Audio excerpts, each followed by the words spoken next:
First of all, it's really a pleasure to be here. Thank you for coming today and for listening, and we hope that you'll find some information helpful and that you'll be engaged in our questioning time.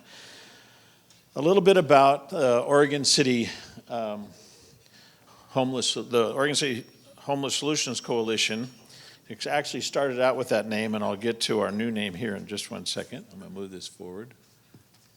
So in 2016, a number of us here in the Oregon City area gathered together to talk about homelessness and what we could do to help this huge community challenge.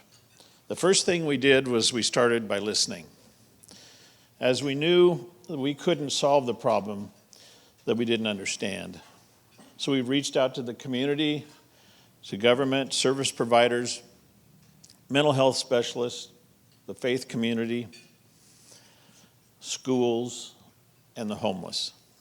And we asked them questions, and we asked them what their needs were, and we asked them what solutions that they thought would be important. We next moved to collaboration. We learned that many people and organizations were working very hard to make a difference, but efforts were often uncoordinated. We came to understand that our community needed to create a more united, coordinated set of solutions, which led us to our purpose.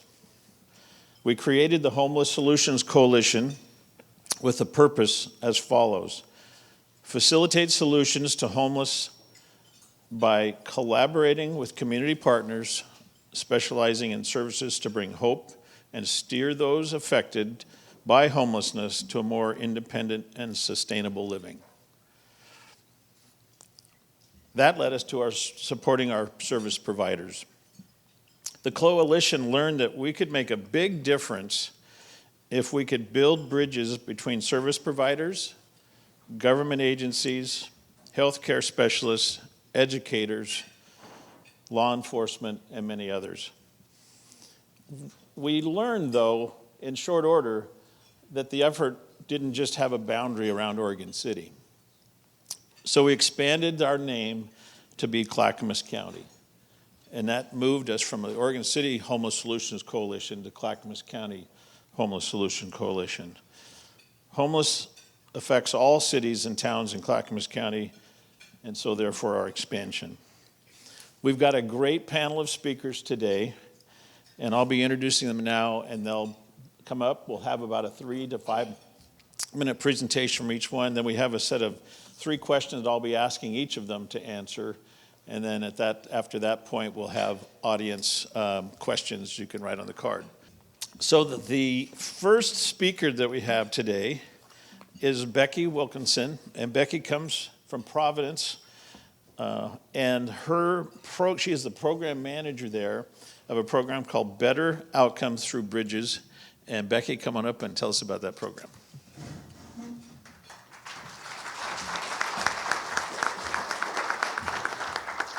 Thank you for having me. So I work for Providence in our regional behavioral health department. The BOB programs serve all of Oregon. And I'm going to tell you a little bit about how we execute that work all across the state, but mostly in Clackamas County. So a little bit more about BOB. We are outreach and peer-focused programs, meaning when I say outreach, we do most of our work in the community. Even though we're attached to Providence, and we work out of emergency departments, clinics, inpatient units, we really focus on meeting our clients where they're at, and so that means literally and figuratively in the community. So this is a list of all of our programs. In Clackamas County, we currently have our emergency department outreach program, which focuses on working with folks who come into the emergency department frequently. We meet them in the hospital and follow working with them out in the community. We also have our Caring Contacts program in Clackamas County, which is an emergency department, a peer-delivered follow-up call. So folks that come into our EDs in crisis, we make a call to every single patient who has discharged within 48 hours to make sure that they have all the resources they need to get to follow-ups. And if they need a little bit more assistance, we will work with them in person to go ahead and get that. So a little bit about what we do. I mentioned we are community-based. Our model really focuses on not only our community partnerships with the folks here on this panel, but also making sure that we're executing our work in a person-centered way. And so, meaning our patients, our clients guide their care. We do not tell people they need to get sober. We do not tell people they need to take their medication. We really just walk alongside them and guide them in how they want their care to look like. And what we've found over time is that by just building that trusting relationship with folks, some of the other things fall into place, right? So then they tend to feel safe and they are, willing to go into the doctor, whereas maybe before that was a big barrier. They are trusting us to help them navigate different systems. As we all know, navigating the healthcare system is challenging. So there's lots of things that we do to execute that with folks. As you can see, I included some photos up here of some of the work we do in the community. We have a couple of tiny home village partnerships in different communities where we are able to use dedicated tiny homes for our clients in exchange for working on site, providing case management and peer-delivered services. We do regular street outreach events in the community, so we take our donated supplies, deliver them to different camps all around. We are up in the top right, supporting Love One. So we have some of our outreach and peer support specialists that go on site with Love One and actually Father's Heart and meet with folks. We set up a table, give supplies. We are OHP assisters. We help folks get signed up for OHP, anything folks need. And then up on the top left, I wanted to highlight that most of our team, I mentioned we are made up of outreach and peer support specialists. A peer support specialist is somebody that has their own lived experience, meaning a mental health condition, substance use disorder, maybe they were homeless themselves. So they are now certified through the state of Oregon, and we have a whole team of peers. And we have peers doing work out of multiple different avenues within the hospital system. And so that you can see DJ, who's the blonde woman, she, along with other peers, take in their stories and share it. She went to Coffee Creek Correctional Facility and shared her story with inmates there. Our folks we're always putting them in platforms to be able to share how their own experiences have influenced the work that they do. And then up at the top left, right next to that photo, that's a couple of our peers, one of the doctors that we work with, and a client. So it was a former client that we worked with in one of our substance use programs, and he came back to speak to the doctors that treated him when he was in the hospital. He talked about his experience and shared what was impactful. And to be honest, in that story, I won't go into too much depth, but he was really resistant. He was really resistant to even working with a peer. He was angry, he was detoxing, he was sick, he was stuck in the hospital for weeks. And the minute our peer walked in the room, and he actually, I know this because he told me this, and he actually wrote me a letter. But the minute our peer walked in the room, he noticed her tattoos everywhere, she's loud. She came in and just listened, and he said that was the most impactful thing that anybody could have done. She sat down and spent that extra time with him to listen to his story. And through that, relationship building, like I mentioned before, is really what made him want to get clean and sober. She was there the entire time along the way, going to AA meetings, helping him navigate services and housing. So that's just an example of what we do. And I'm really happy that you all invited me here. Thank you.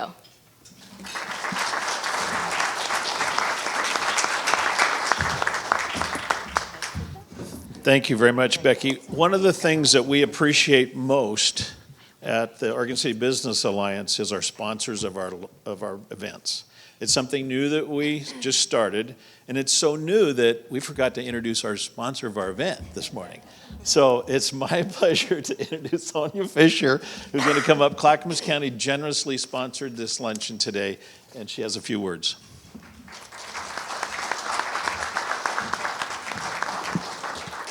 Thank you, Dan. Isn't that inspiring, just hearing our first presenter talk about how to deliver homeless services? Thank you so much, Becky, for the important perspective. So, Clackamas County, it is our goal. We are striving to make homelessness and housing instability rare, short, and not reoccurring. Our board is engaged on this effort. You're going to hear from our staff with Fahid Brown later on this morning, or this afternoon, or this almost noon, to talk about precisely what we are doing. But some of the things I just want to highlight that I'm so proud of in our community, the collaborations which are here, help us execute a philosophy of providing services to individuals where they're at in a way that looks at their individualized person, their needs, and it is the way that we will be able to make housing instability rare, short, and not reoccurring. Couple little highlights to mention: our housing bond through Metro, we were anticipated to do about 841 units. We have doubled that capacity. We have 1,500 already signed, sealed, and delivered, and more in the pipeline to more than double our leveraging of those dollars. In regards to right now, in this moment, with our capacity building for our homeless support dollars, we have stably housed 294 individuals in just, yes, that does need an applause. And for Vahid Brown and our team, for sure, in Clackamas County. So, because our board wanted to host and sponsor this event, we just want everyone to know that we are absolutely in partnership with our community. And what makes Clackamas County so unique and stand out is that we do things the Clackamas way. I call it Clackamas-centric, and that's why we will succeed in making homelessness rare, brief, and non-reoccurring. Thank you.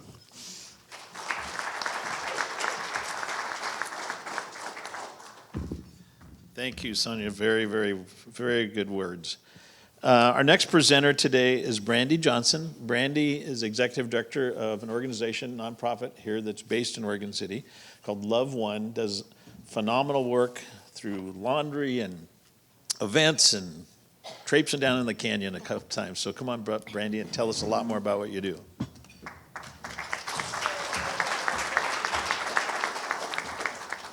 So, executive director of Love One since 2021 officially. What we do. So Love One started in 2012 providing free laundry. We identified that as a significant need for many folks, whether they're housed or unhoused. Laundry is expensive, and folks experiencing poverty often don't have access to washers and dryers in wherever they're living. So we provide laundry. We expanded to providing hygiene supplies and on-site wraparound supports. Like Becky mentioned, we have the Providence Bob team on site. We partner with Outside In for harm reduction services. Recently, we've had Cricket Wireless helping folks get connected to cell phones and consistent service. We partner with local organizations, faith communities. We are almost entirely run on volunteers. We have 3 staff at the moment, and that provides an amazing opportunity to connect with so many community members at our events. So we do provide hygiene supplies, and that occurs at laundry and shower events. So now we'll go to showers. We provided laundry, and then, as you all know, the pandemic hit. And things really got crazy. Not only did we see an increase in need for laundry, but we started seeing folks coming to events who had infections and infestations at a rate we had never before seen, and unable to access basic medical care for various reasons. And we had folks with infected spider bites using pocket knives to carve out those infections. We had lice, people coming with lice crawling into their eyes. And I just thought, this is this is an opportunity for us to figure out a solution. And that is a very short version of how we ended up with a shower cart. We started out asking for hand washing stations to be deployed in Clackamas County so there would be access to soap and water because hand sanitizer just wasn't sufficient for what we were seeing. Our community prosecutor, Bill Stewart, who is a Rotarian, decided that a shower cart was actually the route to go. Why stop at hand washing when you can wash the whole body? And so he fundraised for a shower cart for us, and in partnership with Rotary, we run that shower cart 3 times a month here in Clackamas County. People get clean underwear, clean underclothes, and 15 minutes in a shower, hot or cold, depending on the outside temperature. This last weekend was really warm and people wanted cold showers. But they get all of their supplies, and all of that provides an opportunity for us to build those trusting relationships that Becky also mentioned. Building relationships, getting to know names and faces. We don't always have the resources to solve all of the problems, but what we can do is acknowledge our human neighbors as human and recognize their preferences, their names, and speak to that part of all of our collective humanness. And often it's just being willing to listen, like Becky also mentioned, coming in and listening and hearing what somebody actually has to say. I can't count the number of times our neighbors have come up and thanked me in words to the effect, "Thank you for not treating me like trash. Thank you for not treating me like garbage." Not, "It was so great to see you. Thanks for talking about whatever, what soap I like." It's literally, "Thank you for not treating me like garbage." And to provide an opportunity for respect and mutual relationship is a big component of what Love One does, and we use laundry and showers as the avenue for that.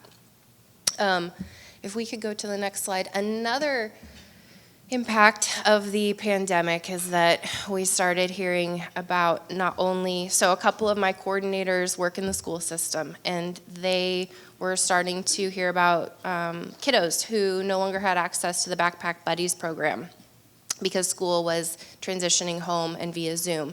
And so we got connected with the USDA Farm to Table program and started distributing food boxes to the tune of 70-some thousand pounds in just a couple of months.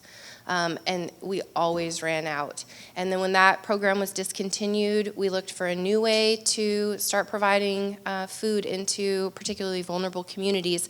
And that looks like, right now, we run a weekly food pantry out in Redland at the Grange. We have a team that hauls food from Clackamas Service Center, so they are a huge supporter of what we do and provide most all of the food that we distribute. Our team sets up, and within 15 minutes, the food is gone. So there's room for more growth. I like to look at that as growth opportunity there. All right, and then the next slide, another component of what Love One does is outreach. So we partnered recently so we do a lot of this work in conjunction with Clackamas, or Central City Concerns Clackamas Lead Program. Glenn's over there. We do outreach out in Newell Creek Canyon. I have more to talk about that later with some other questions, but we recently partnered with Maddie with Northwest Family Services to come out and do a CHA assessment on site to 2 individuals who have been out there, one of whom has been outside camping since she was 16. And has essentially finished raising herself and has been through a lot of traumatic incidents. And so Maddie hiked out, crossed those 2 logs that you see in the creek, and traipsed uphill in the mud. It's pretty clear, it was pretty muddy, and did a CHA assessment. They pulled out their wagon, and we were able to kind of set up a little makeshift desk. And yes, CHA stands for Coordinated Housing Access, and so that's the screening process that folks go through to get entered into the system, and then we're able to pull from that for housing and case management, and Vahid and Jennifer can speak more to that. And so those 2, I'm happy to report, now have a housing voucher and are looking for places where they can be inside and start to thrive instead of just survive. And the last photo will also be tied to a story I will share later, but that is Sarah and I out in the canyon. One of the neighbors is going to be moving into housing, and he had a chicken coop. And we needed to find a safe home for his chickens. And Sarah was able to coordinate with a friend who took the chickens and is going to be collecting the eggs and giving them back to the individual. So he's extra excited because for those of you who are chicken fans, you might know that what the eggs look like show how happy your chickens are. And so he's going to be able to monitor how happy his chickens are by the eggs. So really what we do with Love One is building relationships, building trust, getting to know people, and all of that allows us to be ready when folks are ready for their next step, because we build those relationships with other organizations. And recently, there's been a housing project called Tukwila Springs off Webster Road. And collectively, those of us working together, particularly Jennifer with Father's Heart and Glenn with LEAD, we have been able to get 8 people into that facility. We've got someone in Veterans Village. We've gotten multiple people housing vouchers through a high vulnerability panel where we can escalate the most urgent need. And we made 8 more referrals into Tukwila just this morning and helped one of our first folks move in. So we came straight from there to here. And it's a good day to be able to talk about those things. So thank you.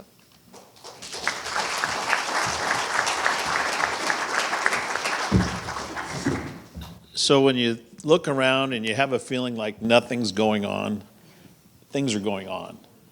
You know, when you've got a county worker coming out in the mud to do a county housing assessment, and you got people like Brandy and Glenn traipsing down, building relationships with the homeless in the canyon so that that can occur. That's how it's done. One person at a time. That's how it's done. Great work, great work. Okay, next, Jennifer Morris is from the Father's Heart. They're located just up the street. They do a lot of good work in the homeless in a lot of ways. Jennifer, come and share with us about your operation and what you do.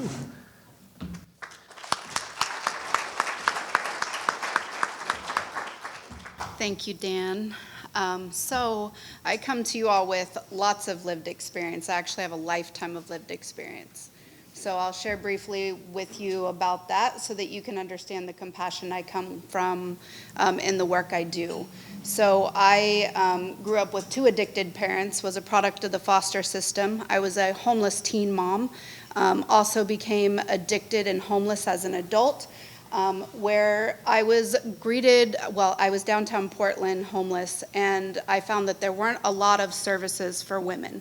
And because I spoke well and because I was well put together, people didn't want to help me. And that was really difficult to understand. So I found a community that was willing to support me and cared about me enough to support me in changing my life and helping me to see a new path and a new direction. I've been working in homeless services for over 6 years. I've been at the Father's Heart for 5. This year, January 2022, I became the executive director of the Father's Heart. Our board decided that I was the one that would help us change the direction of homeless services for our agency. I have recently brought on new partnerships such as Outside In for harm reduction services, CAP, Cascade AIDS Project for testing, and I have built great partnerships with Love One, Bob, LEAD, Vahid Brown, Chief, and our homeless liaison, Dan Haynes. I work very closely with him. At the Father's Heart, we serve over 10,000 meals a year. We serve 3 meals a day, 5 days a week. We're open Monday through Friday. We do over 6,000 showers a year. And with that, we let people guide their own path. We listen, we build relationships, we build trust. And I come to my team with the same, I like to say, let's serve love first. If we can put on some love goggles and look past their current situation and really see the person for who they are and listen to what they need and how they see their way out of a situation, we begin to work on those goals. So we have an on-site case manager who is also a public health nurse. She is CHA trained, Coordinated Housing Access, and we do referrals into detox, treatment centers, clean and sober housing. The statistics prior to, which I'm hoping Vahid will talk about, prior to SHS coming on board, very few people in Clackamas County were getting housed every year. So many of our folks were on wait lists for 5+ years. That system, unfortunately, at this time is designed that if you haven't been homeless for a year or longer, you can't get a referral into housing. And so unfortunately, those folks, by the time they've been homeless for a year, have lost hope. And they are not feeling good. That's when we see people spiral, essentially. And trying to draw them back into hope is very difficult. So we've begun to raise hope again. We've been a part of housing over 94 people. We have been running the hotel shelter program for Clackamas County since December of 2020. That's literally touched hundreds of lives. There will be over 120 folks housed specifically out of that program just this year. And we have housed, we have 30 folks housed through a severe weather event for folks who were extremely vulnerable. And so we will continue to run that program for Clackamas County. We are excited to be a part of that. We are looking forward to getting to bring on new programs and supportive services for folks. And I can't do it without these partnerships. I can't do it without Brandy and Bob program. I work closely with Alex at the Bob program, and I work closely with Glenn and Wendy from LEAD, and often we're brainstorming to come up with solutions and resources. So thank you so much for allowing me to share what we do, and we really appreciate the support.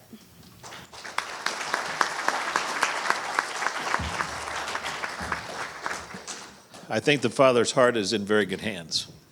And it was fun at a meeting. I was at a meeting the other day, and Brandy and Jennifer were there, and they started going back and forth about, I applied for this grant, and you want to be involved in it? Oh, I'll rewrite it. And in like 10 minutes, I saw what collaboration was all about. Like, it was just awesome. So, okay, well, this gentleman next to me needs no introduction. I'm going to introduce him anyway. Jim Bann, our chief of police, he's doing really great work bringing parts of the community together that have never been together before. So thanks, Chief. Thanks. Thank you.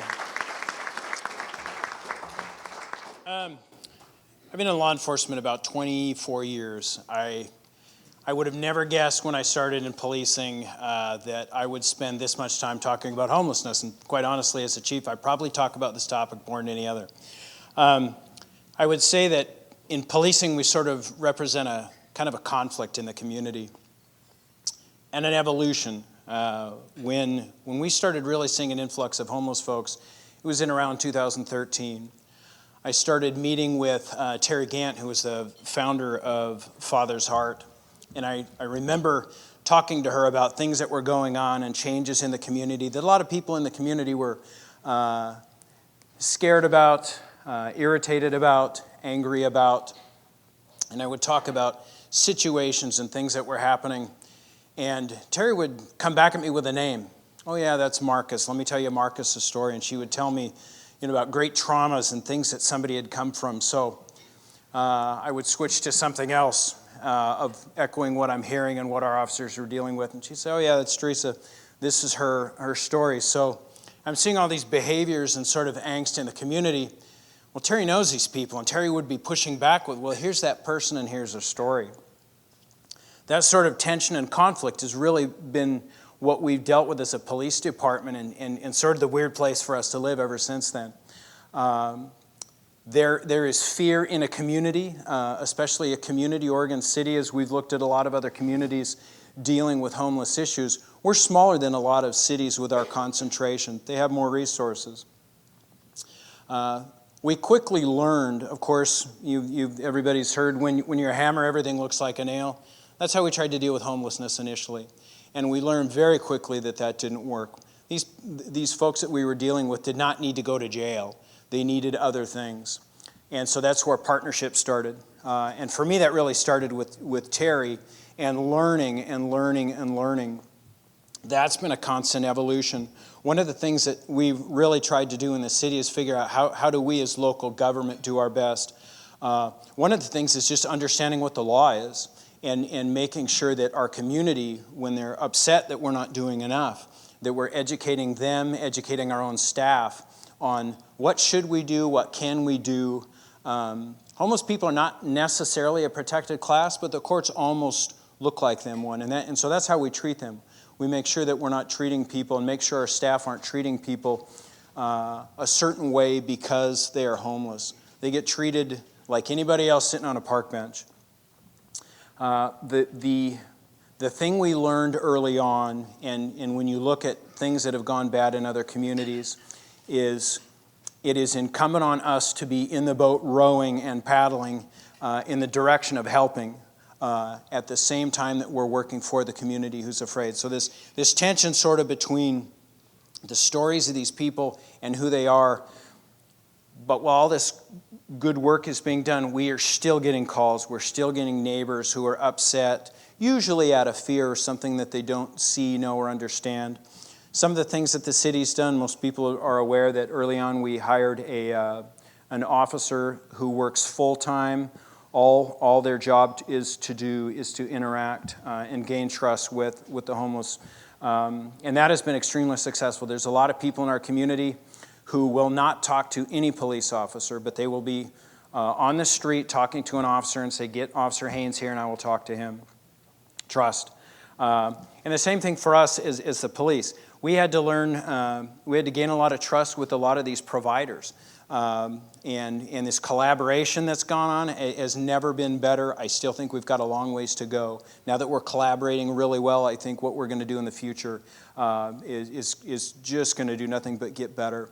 The other thing, we've had Val on for, I think, about a year and a half. So we hired a master's level clinician, and so she's embedded with the police department. And so we problem solve with her. She goes out into the community with us in response to calls. Our goal with Val is really only one crisis. Maybe if we know somebody's sort of an issue in the community, getting Val plugged in to get them services, trying to divert them away from the criminal justice system. The other thing that Val really does for us is she trains our officers. Our officers are pretty good at talking to people. But over the years of having Val go out with them and seeing Val talk to them, and they start learning tricks, or Val is training our people. There's a lot I could go into about what Val, and there's some other cities who are bringing people like Val on, and that program's moving forward. But so that conflict I talk about, that is a constant for us, is trying to serve the homeless community the way that we're supposed to, but also trying to respond to the community that doesn't understand or has valid fears. That is something that is going to be constant for us, a constant evolution of always trying to get better. So I've talked enough. Thanks.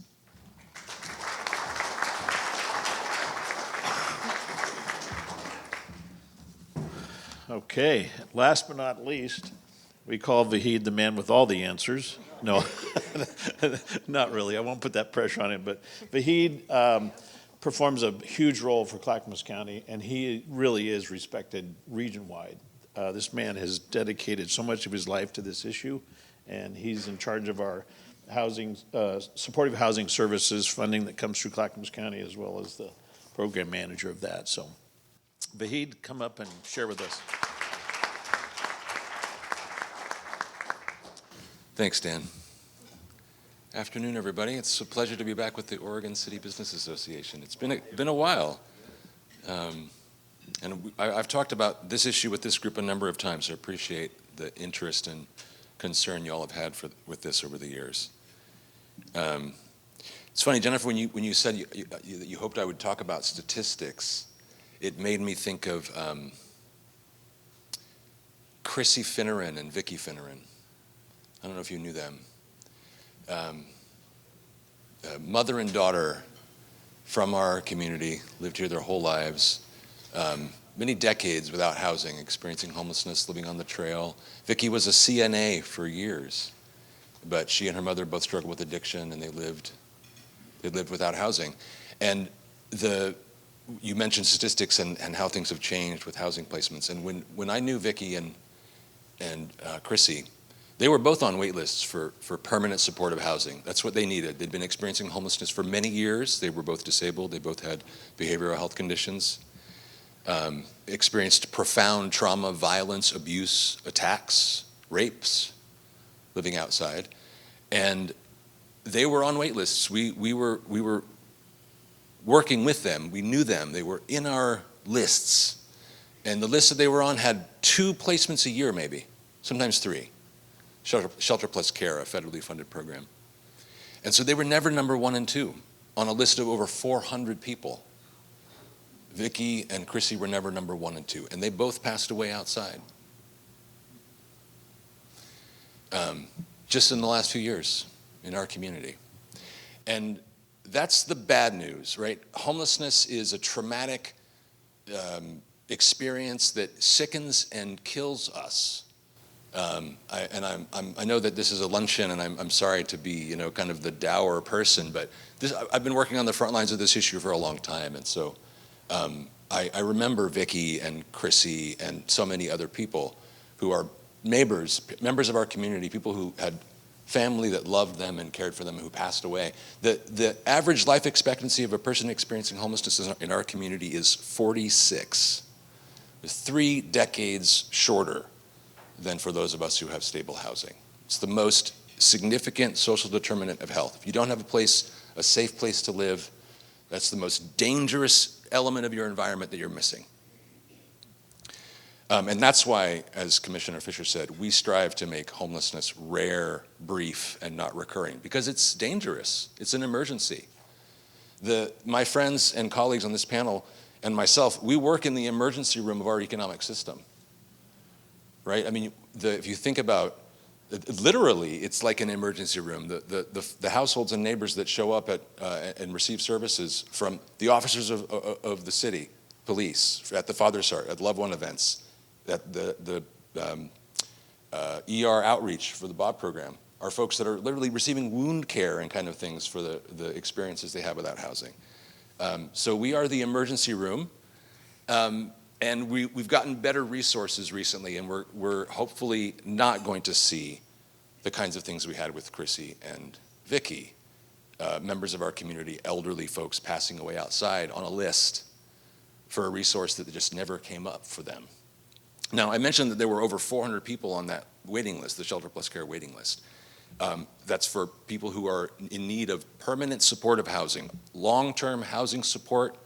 Maybe that's a unit in a building like we just opened yesterday, Tequila Springs, or it's a housing voucher, a rental subsidy that can stay with the household for as long as they need it, and supportive services, case management, connection to behavioral health resources, job training, peer support, whatever is needed for that household to be successful in their housing. Permanent supportive housing is a precious resource that has been so very rare in our community for so long. Like I said, the list that Vicki and Chrissy were on had 2 to 3 placements a year. In a typical year, maybe we'd have 30, 35 placements in permanent supportive housing in a good year. As Commissioner Fisher mentioned this morning, since November, with the Supportive Housing Services Program, that's 294 people placed into permanent supportive housing. 294. Vicki and Chrissy would have been on that list. They would have been in the two. I know they would have been. I remember that last time I checked that Chrissy was 17. She died of a stroke on a bench on 82nd Avenue. So we are now working with resources that will house Chrissy's and Vicki's, and that's the good news. 2 years ago or 3 years ago, the last time we did a street count of people experiencing homelessness in Clackamas County, there was 1,166 people. 1,166 people experiencing homelessness.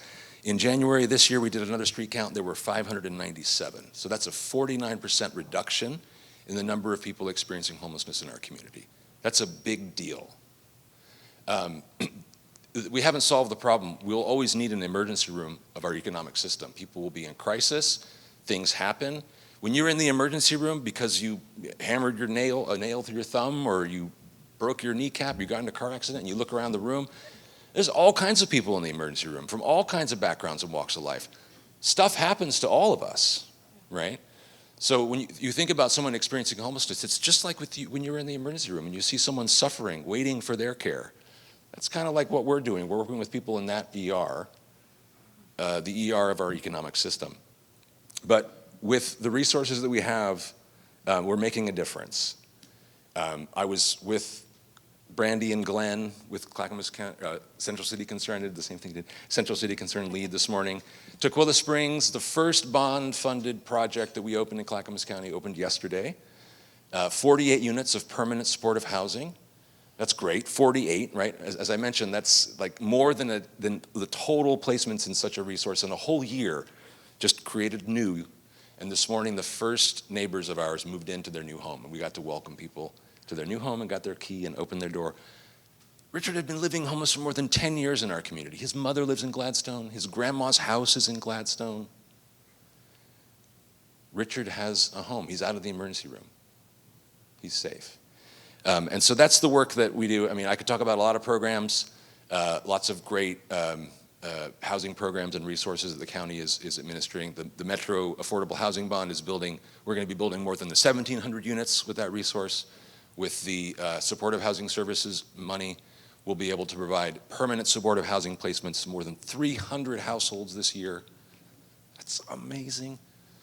There's 597 people we counted experiencing homelessness, and we can place 300 of them into permanent housing this year. We're talking about an end of this problem of chronic homelessness in a timeline of a year or two. When I started in this work, it was a never timeline. We're just trying to lessen the suffering is what the work was about. Now it's actually like, here's your keys. So I'm sorry to be so heavy, but it is a heavy issue, and the lightness that we are able to bring with these new resources and new housing makes a big deal. It's really about saving lives. So that's what I wanted to share.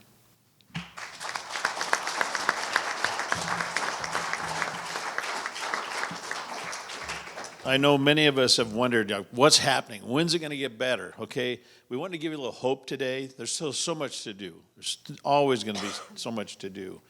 But I tell you what, the wave is coming. It's cresting. Like there's a lot coming, and I wanted you to get really a sense of that and what's going on. So I've got some questions. I'm just going to shoot down the panel if you want to answer, or if you've thought you've answered already, skip or whatever and pass it down, and we'll go through some questions. And if you have questions out there, we're going to jump to your questions here in just a minute. So feel free to jot something down on the blue card. So and some of you have done some of this already, but share a compelling story about the time when your agency were really able to make a difference in the life of a person, neighborhood, community, or all above. Like, when did you really feel like you made a difference? Okay, good. Well, I like to think that we make a difference in all the communities we work in. I'm sure we do to some degree. Something that comes to mind not too long ago, I mentioned our Caring Contacts Emergency Department follow-up program. One of our peers made a phone call to someone who had recently discharged from the emergency department, who originally presented in crisis with suicidal ideation, and his name was Tony. Tony was a middle-aged gentleman, had a home, a wife, was a vet tech, very happy. Through a series of unfortunate events, lost the home, lost the wife, lost the job, and here he was in the emergency department with suicidal ideation. He was suffering from alcohol addiction and didn't know where to go, didn't know what to do. Was in and out of the emergency department. Finally, our team got a hold of him. Stayed on the phone with him for over an hour. And I tell you all this because Tony wants me to share his story. It makes me want to cry. So, stayed on the phone with him for over an hour. He said that was the first time he felt like someone listened to him. I mean, think about that. In and out of the hospital, through all these different systems, and the first time someone listened to him. Said he was going to drink a bottle of vodka and take the pills that he had. Our peer was able to get the crisis team there, was able to go there herself, And today, Tony is living in sober housing. Tony has a job through our community connections. We were able to initially place him on the Blanchet farm, so he got to be with animals again. He, got to use his hands, work in the woodshed. Once he was able to sort of rest and recover there for several months, we were able to use our connections to place him in that sober housing to help him get a job. And today, he is doing really well. He is working on getting his driver's license and getting a car, and has said that he wants to look at becoming a peer support specialist. He has felt like this program has been so impactful for him and wants to be able to give back to his community. So that's something that always sticks with me when I think about community connections and lives we touch. Wow, thank you. Thank you, Becky. That's full circle. So, Brandy, I know you've got several. I've heard some, so go ahead and tell us. I'll keep it to one. But I am answering questions 1 and 2 at the same time. Okay. Okay. So my story is really focused on collaboration among multiple organizations. So back in January, Glenn and I were contacted by Stephanie Rawson with Metro. She had been out. So if you didn't know, during the pandemic, Metro paused clearing camps out in Newell Creek. And at about the beginning of the year, toward the end of last year, they started posting camps and clearing again. And so Stephanie had come across someone who had built a cabin. It has a legit door that locks. It has an address posted up above it. It's decorated beautifully. This person is a master carpenter. In fact, there's some really beautiful woodwork that he's done in our city. And he had built a cabin-type dwelling. He's also the individual that had the chicken coop, had a cat, and still has the cat. But when Stephanie first made contact, he said, "Hell no, I'm not going. You're going to need to bring in the helicopters and the guns." And she said, wait a minute. I'm just here to have a conversation. Let's try this again. And he didn't really want any part of it, but she listened. And so he shared some of his story with her. And she asked if she could make a referral to Lead and Love One to go out and start building a relationship. And he said yes. And so Glenn and I traipsed out there and made our first contact. And over the next couple of months, we went out no less than 25 times. Now we're probably up to 30, 35 times. And a couple of months into it, we had prearranged when we were going to go meet with him. And he had, which he was not supposed to do, he had built a sunroom to host us. And it had beautiful log beams, and it was sheltered and had this beautiful view of the canyon, and he had coffee brewing for us, and he was just ready to host us. And so that was the setting for beginning his housing assessment. And without the partnership and being able to reach out, so one of our first steps also was to be able to connect with Amy Jo Cook, our community paramedic with Clackamas Fire, to come out and check in with this individual. We worked with ODOT as well. So we have monthly meetings that our community prosecutor facilitates with ODOT and Metro and Lead and Father's Heart, as well as Clackamas County Sheriff's Office, OCPD, Housing Authority. We're all on the same page talking about the same individuals and how we can strategically support them into their next steps that they've identified that they're ready for. And this individual that we've worked so hard to build a relationship with now has a housing voucher, and we get to start looking for a long-term house for them where it will be legal for them to build sunrooms and host us for coffee and probably have chickens again.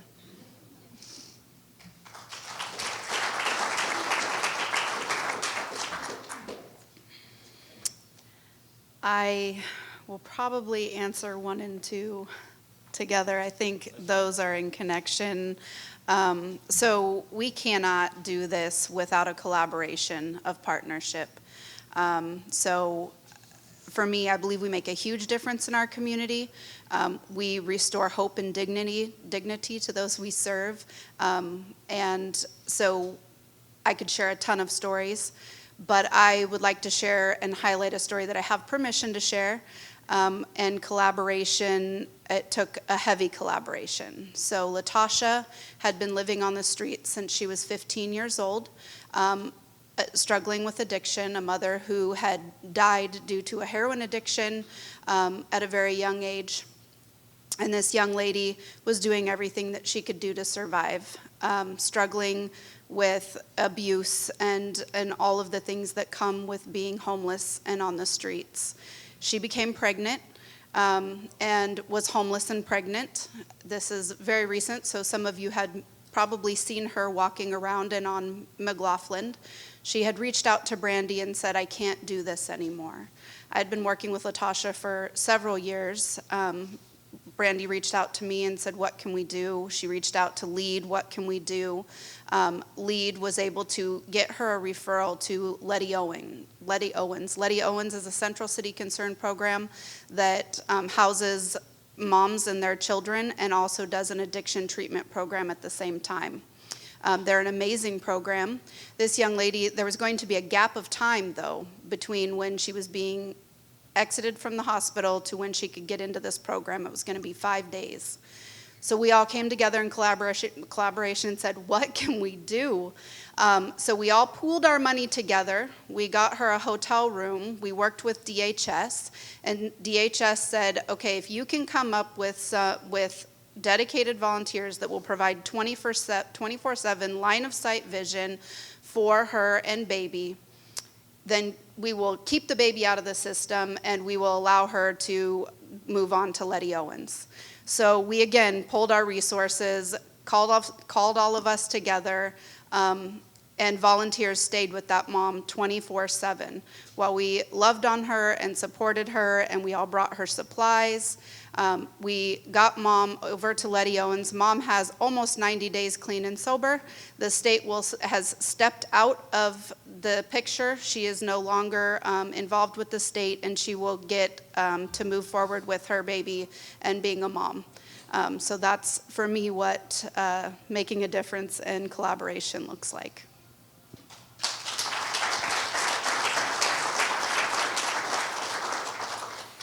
So I'm going to hit on 1 and 2, and I'm going to do it a little more from an operational standpoint, just because I feel like these are very emotional. All these stories are incredible. But also there's a part of me that's always like, all right, what are we going to do? And whatever we do, the plan has to work.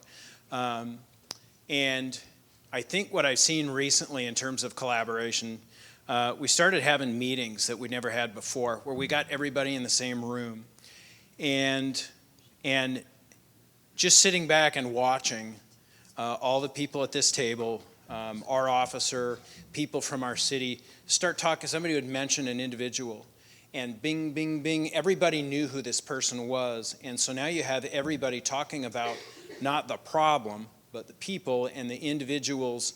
And somebody, generally in the group of people that we have, knows how to get to something that's going to work for that person.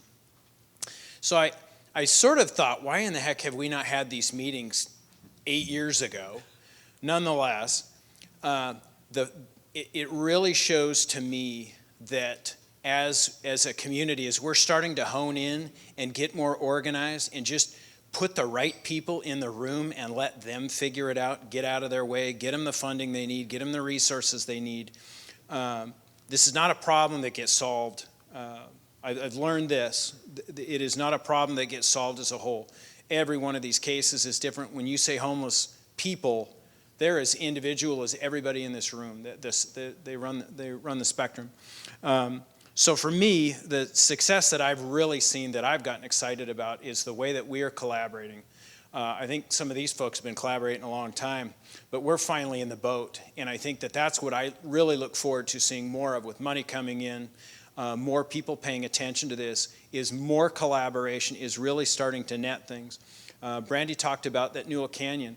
If that happened, in 2013 or 14, we don't have a whole lot of people there that are really going to be able to impact the problem. But as you have people coming in who are maybe putting down signs or laying down the law, or you're going to have to get out of here at this point, then you have people coming in behind with a much softer hand and sort of making sure that we're not going to miss something. There might be something that police or somebody who's putting down a sign from Metro telling somebody you are going to have to move.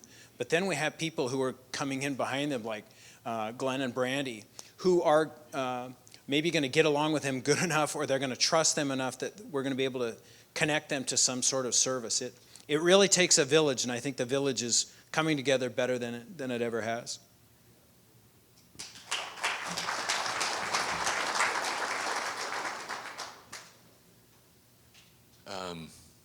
Yeah, I mean, I think rather than tell another story about another individual or household, because thinking about sort of what my agency, what the county has done that's made a real impact. So the thing that strikes me, that comes to the top of mind, is the pandemic and the resources that, there's a reason why there's a 49% decline in the numbers of people experiencing homelessness since 2019. And a lot of it has to do, first of all, with the pandemic and the new resources that were made available to counties and states to combat the pandemic.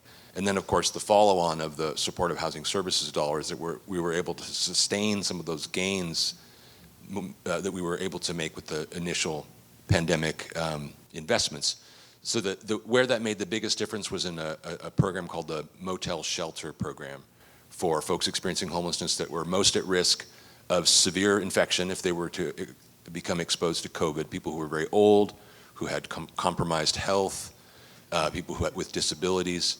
So we prioritized the most vulnerable folks that we were aware of in the community experiencing homelessness, and booked a lot of hotel rooms over a couple of years. I mean, initially it was an emergency response to COVID, right? I mean, when COVID started in March, we were all like, well, I guess we'll be back to work in 2 weeks.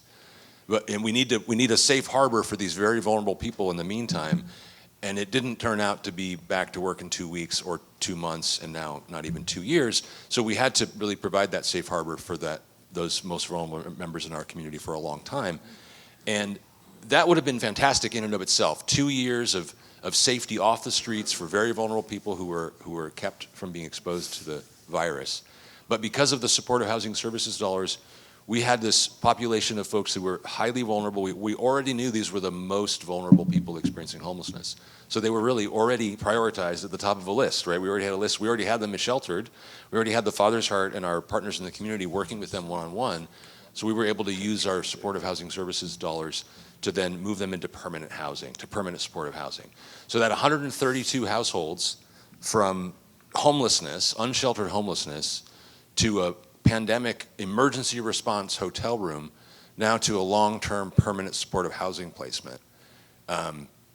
That's remarkable. 132 households of very ill people who are now permanently supportive housing. So that's good.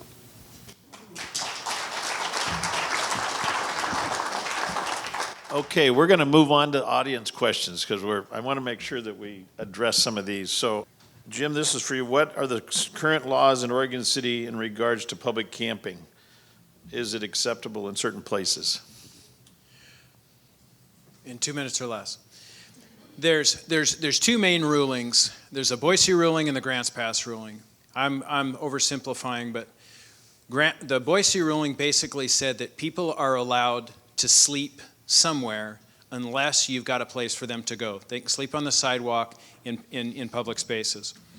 Grants Pass was a little bit different in that somebody started saying, okay, you can sleep there, but you can't have your tent there. You can't camp there. You can sleep there, Boise, but you can't camp there. Well, the Boise ruling, or excuse me, the Grants Pass ruling said, well, for somebody to sleep, they need to be warm and dry. So they get to have their camp in their tent. So that's what we sort of try and abide by. So very recently, I just got a complaint.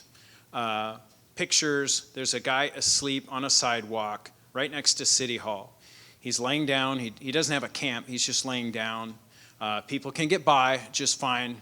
Hey, what are you guys doing? Get that guy out of there. Well, I always use this analogy. If my grandmother was sitting there playing cards on the sidewalk, you would not call and tell the police, get rid of grandma. It's a homeless guy with you may not like looking at that, but he's just there really taking a nap. So in that case, that's the kind of thing we get called about all the time. That is not against the law. He's not blocking anybody, and so we sort of try and do this dance between what is camping and what is somebody just resting and sleeping. There is no black and white, but we always try and err on the side of what is reasonable. That's about as clean answer as I can give you on that. Okay, very good. For Father's Heart, this is a yes or no, I think. Does the Father's Heart have a cooking center? We do not. We actually rely on the community to provide us meals. So Wonderful and Gracious Hearts bring us a meal daily, Monday through Friday, to feed over 100 people. Okay, this is a good question that maybe, what can we do as a state to continue the success we've achieved we have achieved to continue this progress? Anybody want to talk about what the state could do? Wahid? This is your shot. We have a couple of people here from the state, you know. Yeah. Yeah, right. Mental health services, Chief Band said. Yeah, I mean, Oregon, as we all know, lacked sufficient resources in that regard. Permanent supportive housing, we can solve chronic homelessness, that long-term homelessness that is so dangerous to vulnerable people. We can solve that in our communities. It's about investing in permanent supportive housing. I'm really glad the state has done that. The Tukwila Springs project that we opened yesterday also had funding from the OHCS, Oregon Housing Community Services, for permanent supportive housing. Invest more in permanent supportive housing, right? Mental health resources, as Chief Band said. I mean, the state can help us a lot. You know, we have a $2 million dedicated allocation from the state this year from the legislature to Clackamas County for shelter. That's fantastic. The state has, this last legislative session, increased the funding for several critical programs that provide resources to people experiencing homelessness in broad areas. I'm not going to name all the programs because it sounds like alphabet soup, but that's been really positive for Clackamas County. Mm-hmm. One thing that we're learning here in Clackamas County and in our region that I think the state probably is going to increasingly have interest in is Built for Zero, an initiative that helps communities really get a handle on the numbers of people experiencing homelessness on any given day, who they are, what are their names, where are they, who's connected with them, what's the barrier to their experiencing housing stability, who's doing what to remove that barrier? Well, then remove the barrier. So it's about focused attention with a community of partners on a list of people that's maintained on a day-to-day basis so that we can really drive to zero numbers of people experiencing homelessness. I'm going to add one thing. Because you're asking, there is Measure 110 passed, which decriminalized drugs. And one of the tenets of that was that there was going to be treatment. There's a 2020 study I read that said Oregon was 50. We ranked worst in the entire country for available drug treatment. And mental health, we talk about mental health, and everybody just assumes that it's a given, that there's nothing that can be done. And I realize it's a big elephant, but you got to start somewhere. And then the other one is the addiction services. We absolutely have to have more addiction services. Yeah, that's where my mind went, was mental health and addiction. I mean, it's just a critical part. And part of the SHS funding, it overlaps because that's a homeless issue, but it needs a broader funding base. I would like to say something too. Okay. I think whatever decisions are being made, whether it's with the state or any small community, we have to remember to include the voice of those we're serving. So we all shared stories. We all talked about the great work that Jennifer's doing, and a lot of what she's doing is based off of her own lived experience. Yeah, absolutely. Listening, asking, and then listen. You know, that's where our group started. You have to do that. Yeah. Okay, maybe 5 more minutes. I'll get Kent the last 5. What resources do we have or need to install to help prevention? And I'll just say that the SHS funding, a lot of funding will go to prevention. Rent assistance is probably the biggest bucket that's needed. So how do you find out who's just about ready to get evicted? You know, there's some ideas being kicked around on how we can find out about notification of eviction, so maybe we can come in and bolster that person back up with some rent for 2 or 3 months. So I think that's the quick answer to that is assistance in housing before someone is evicted. And it's critical because if people are coming into homelessness while you're trying to get them out, the bucket's always full. You've got to slow it down and help them out. Okay, this is, I think, for Jim again. Do you believe that standard police officers should still respond to situations involving homeless individuals or those in emotional crisis rather than a specialized team tailored for this kind of intervention? You kind of addressed that a little bit, but yeah, go ahead. I think there are times that there are certain people who call, we don't even send officers, we just send Val. I think you're going to see more and more of that. There are other cities are starting to hire their own, like Oswego, West Lynn. Canby just got funding for it, and we're kind of forming a coalition of people who are doing this embedded with police officers. There are some calls, if you talk to those clinicians, will tell you, I'm not going to a call without an officer. For obvious reasons. But we're in the business of moving in that direction and doing as much of that as possible while keeping everybody safe. And if officers do go, it's quite often that inside of 30 seconds, Val is saying, you guys can go, meaning the officers can leave. Okay, this is an interesting question. When I drive past or stop near a homeless person with a sign, what is best thing to do for them? Give them food, money, encouraging words, or nothing? All of the above. Yeah, that's what I was thinking. Whatever moves you. Eye contact, hello, how are you? Money is how you acquire things that you need in this society, right? And if someone is going to use the money for this or for that or for this, I mean, you get a paycheck. Your employer doesn't know what you spend your money on, right? It's your money. When you give someone money, it's their money. If they're going to spend it on a beer, that's up to them, right? That's my opinion. That's where I'm coming from. And if you're not comfortable with that, don't give them the money. If you're not comfortable with that, say hello, make eye contact, wave, offer water. It's always great to keep things in your car, especially in hot days. And it's just a great thing to keep in your car. Have a water bottle, have some granola bars, that kind of thing. Very good. Question on veteran services. How do we deal with veterans and those with special needs in the county? Really, with veterans and with other folks, it's really about peer support, is having the lived experience and expertise specific to communities that we're serving is the best practice. It's the best approach. So with veterans experiencing homelessness, we have the Veterans Village, which is staffed by a veteran-specific agency called Do Good. Their staff are veterans. We have a veteran outreach specialist at Social Services who is himself a veteran. So we really try to provide that culturally specific, lived experience specific services for folks that they see themselves in the person they're working with. So we do that with other agencies as well. For Black and African American folks, we have culturally specific agencies. For Latinx folks, we have culturally specific agencies and so forth. Okay. Oh, yes. One last question, 30-second answer. What, in your opinion, is the most important thing that should be done? Build a bigger village. It takes a village. So get involved. Get involved. If you want to do that, that's a great segue. The cards on your table, you can give us your name, email, if you're interested in anything. I want to say a special thanks to Glenn. Glenn works a lot with all these partners up here with the LEAD program, Clackamas County Sheriff. So you're seeing what's happening in the arena here locally. Great thank you to all you people that are just, you're working so hard. Trust is the key.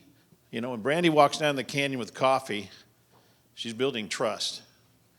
And a month or two later, they're making coffee for her. And then a month later, they're in house. That's how it works. You build trust. I want to thank Kristen, Shelley, and thank you for your agencies, the city and West, for loaning you to us, for helping this. It was awesome. Thank you, Tony. And Richard, great wingman. Thank you for all the work you did on this.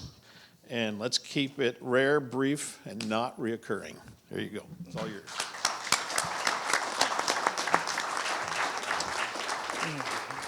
And thank you, Dan, for doing a great job of moderating the panel presentation today. And so it's up to each and every one of you. this isn't a business. This is something that truly comes from the heart. And I think what you've heard today, the emotional stories, these people have compassion and passion to make a difference. So we urge each and every one of you to continue to follow up. So again, I want to thank each and every one of you for being here. I know the county, Mark, you were the only county commissioner that was here when we were doing the introduction, so I'd like to recognize Clackamas County Chair Tootie Smith, Clackamas County Chair, or not Chair, Martha Schrader, and Clackamas County Commissioner Sonia, and thank you for all of your comments.